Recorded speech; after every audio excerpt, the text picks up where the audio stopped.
Bonjour, salam alaikum, habibati, j'espère que vous allez bien, j'espère que vous vous portez à merveille, j'espère que tout va bien pour vous. Aujourd'hui, on se retrouve pour une nouvelle vidéo, gourmandise. Oui, c'est un jour où j'avais gravement envie, je dis gravement envie, de beignets bien chaud, beignets maison, moelleux, à souhait, et je me suis dit, bah allez, va faire ça et pourquoi pas filmer pour partager cette bonne recette de beignets fait maison, vraiment un pur délice. Je vous dis pas, c'est très facile à faire, c'est très rapide. Je vais vous donner des astuces que vous allez réussir à 100% vos beignets. Allez, c'est parti pour les ingrédients et les étapes de la recette. Alors pour cela, tout d'abord, j'ai besoin de 2 verres de lait tiède, l'équivalent de 300 millilitres de lait. Voilà, je verse dans un saladier, je vais mettre une cuillère à soupe de levure boulangère sèche ou bien vous remplacez votre levure par de la fraîche, c'est vraiment pareil. Vous mélangez bien, moi là j'ai bien touillé au fouet et ensuite on va réserver ça, mais pour cela je vais le couvrir de film alimentaire et réserver. Alors le temps de réservation, vraiment le temps de repos, ça dépend du temps qu'il fait à l'extérieur et bien sûr chez vous. Là c'est un jour où il fait chaud, hein, on est au mois de juin. J'ai laissé à peu près 8 à 10 minutes. Et encore parce que voilà, le temps de préparer mes autres ingrédients parce que je filme. Mais sinon, 5 minutes, je pense que ça aurait suffi. Mais quand il fait froid, voilà, laissez bien 15 minutes, le temps que la fermentation prenne bien. Et voilà tout. Alors dans mon bol, je vais faire ça au robot, ça va être plus simple pour moi. J'ai 750 grammes de farine avec un œuf entier que je viens de casser et 4 cuillères de sucre en poudre. Le sucre varie vraiment selon vos goûts. Voilà, moi j'aurais su, juste après que je devais diminuer avec ma grossesse le sucre, j'en aurais pas mis du tout. Mais bon, là je le savais pas encore. Alors, j'ai mis 4 cuillères et puis vous mettez vraiment en fonction le sucre en fonction de vos envies et par rapport à, voilà, à vous, tout simplement. J'ai là 70 grammes de beurre mou. Je vais mettre un sachet de sucre vanillé, une pincée de sel, un petit peu de sel, voilà, comme ceci. Un peu moins qu'une petite cuillère.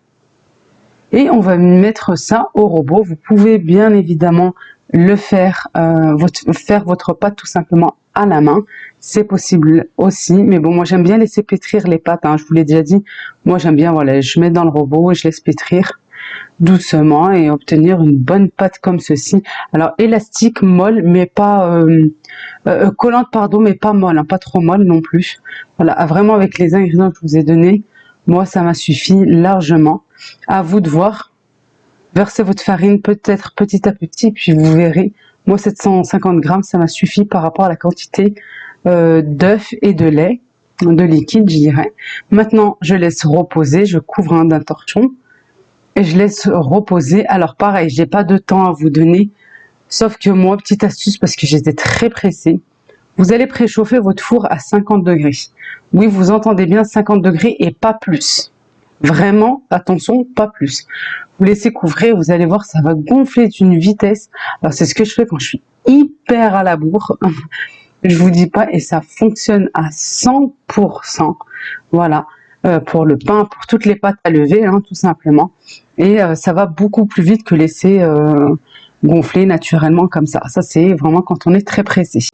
Voilà. Ensuite, j'ai étalé ma pâte sur du papier sulfurisé, tout simplement, pour ne pas rajouter de la farine en plus.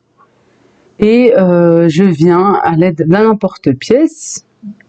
Ou bien, si vous n'avez pas ce type d'emporte-pièce, vous pouvez utiliser un verre que vous renversez, ou bien un bol, hein, tout simplement, ou faire à la main, c'est comme vous voulez. Je vais mettre ça sur une plaque et je vais laisser encore reposer, laisser bien gonfler. Voilà, ça prend vite. La deuxième partie, 10 minutes, là en été, ça suffit largement. Vous pouvez remettre un petit coup dans le four, hein, c'est comme vous le souhaitez. Et voilà, maintenant, moi, je vais procéder à la cuisson. Dans un bain d'huile bien chaude, je vais venir plonger mes beignets. Et à l'aide, moi je prends 2 cuillères. À l'aide d'une cuillère, je vais venir, voilà, comme vous voyez, je vais venir mettre de l'huile sur le dessus, tout simplement, ça permet de les faire gonfler. Voilà, on les retourne et on fait la même chose. Et après, moi, je les ai mis dans une passoire, hein, quand même, pour éliminer l'excédent d'huile. Et ensuite, je les fais rouler dans du sucre, c'est comme vous voulez, ou du sucre en poudre, comme ceci, cristal, ou du sucre glace, c'est comme vous le souhaitez. Vous regardez, vous pouvez juste voir là de vos propres yeux qui sont hyper moelleux. Je vais les ouvrir, hein, bien sûr, pour vous montrer à l'intérieur, hyper moelleux. Alors, moi, j'aime pas, comme je vous ai dit, qu'il y a trop de mie. Après, vous mettez, vous les fourrez vraiment à ce que vous souhaitez. Confiture ou laissez nature ou avec du chocolat, du Nutella, c'est comme vous le souhaitez. J'espère que cette vidéo vous a plu. J'espère que vraiment ça vous a plu. N'oubliez pas de liker si c'est le cas. Abonnez-vous si vous n'êtes pas encore abonné. Même voir sur Instagram. Je vous attends, comme je vous dis, tout le temps à un bras grand ouvert. Voilà, et c'est très sincère. Je vous fais de gros bisous. Je vous dis merci beaucoup pour votre fidélité et toujours votre présence. Et merci pour votre soutien, votre bienveillance vraiment envers moi et envers ma grossesse. Je vous fais de gros bisous. Je vous dis à très vite, Inch'Allah, pour de prochaines vidéos et de prochaines recettes. Il a liqa, salam alaikum et prenez bien soin de vous.